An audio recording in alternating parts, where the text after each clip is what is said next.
Hi, I'm Daniel Kosoy, and this is United 24 Media.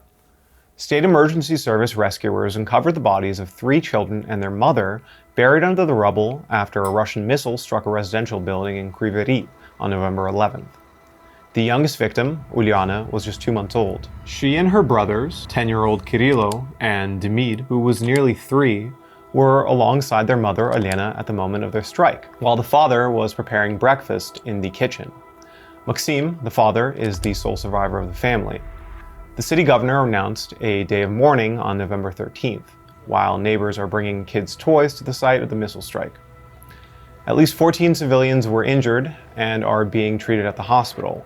Almost 200 rescuers, alongside the local police force, worked tirelessly the whole day to ensure the bodies are recovered and the wounded are tended to. Meanwhile, the Office of the Prosecutor General reported that more than 2,270 children have suffered in Ukraine as a result of Russia's full-scale invasion. As of Tuesday morning, 589 children have been killed and more than 1,600 injured. Among the regions where children were most affected are Donetsk, with nearly 600 kids, Kharkiv, 459, and Dnipropetrovsk, with 190. In one day alone, November 11th, Russian troops killed 3 children in Kryvyi Rih, injured 5 in Zaporizhia, and 1 in Kramatorsk.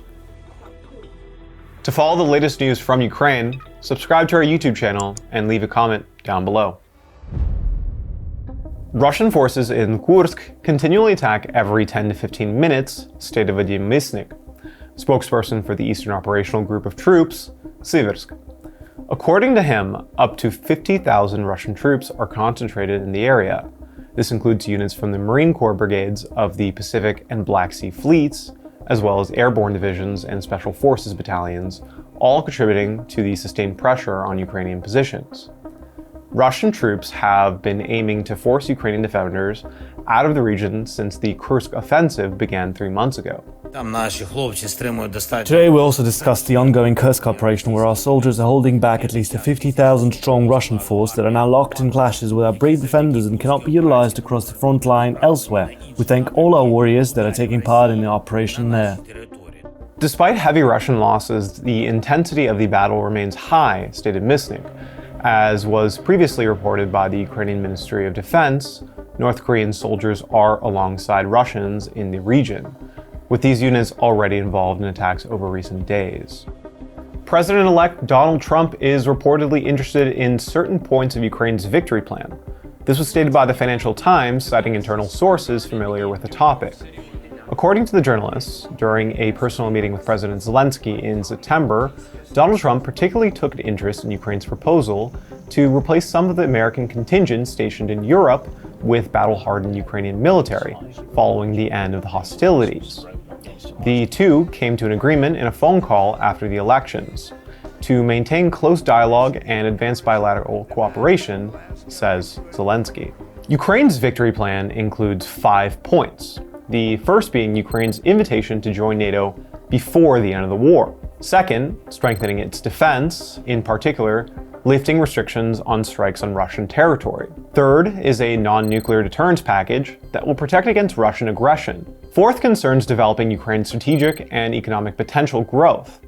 And the last point is Ukraine's post-war contribution to NATO, as the Ukrainian military could apply its experience to bolster NATO and European defense efforts. Ukraine has signed a series of agreements with Denmark to purchase weapons worth 535 million euros from Ukrainian defense companies, reported the Ministry of Defense. The arrangement between the two countries follows the Danish model, a term coined by President Zelensky in an address on October 30th, in which he discussed joint defense projects with the Nordic countries. This model enables an EU country to designate funds, especially for purchase of arms from Ukrainian manufacturers, allowing allies to directly fund domestic military production. According to Zelensky, Kyiv has already received 50 million euros from Denmark for the manufacture of Bogdana self-propelled artillery systems. Financing for this project will be allocated by Denmark and Sweden, as well as from the interest generated from frozen Russian assets. Old Soviet-era tanks are being borrowed from museums and used in battlefield simulation training for Ukrainian soldiers in Germany. Lieutenant General Andreas Marlow, German commander of the EU training mission for Ukraine, told Reuters that Soviet armored vehicles help educate Ukrainian soldiers on tactics used by Russian troops. As explained by Marlow, these tanks are often planted with booby traps when left abandoned.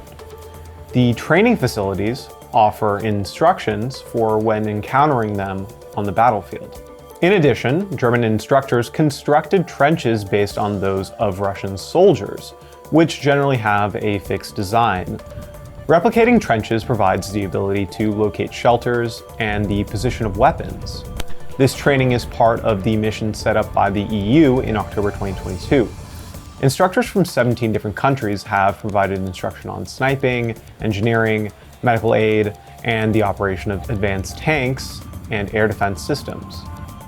The Otta-class anti-submarine corvette Hetman Ivan Mazepa is currently demonstrating high combat capabilities, as announced by the Ukrainian Navy. The Ivan Mazepa reportedly passed trials exhibiting exceptional results in striking aerial, sea, and land targets.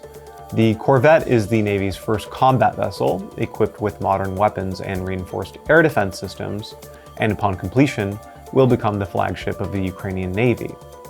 The launch took place in Turkey on October 2, 2022, as part of an agreement between Kyiv and Istanbul at the end of 2020 for the construction of 2 corvettes, with the possibility of building 2 more. That's it for today. We're United 24 Media.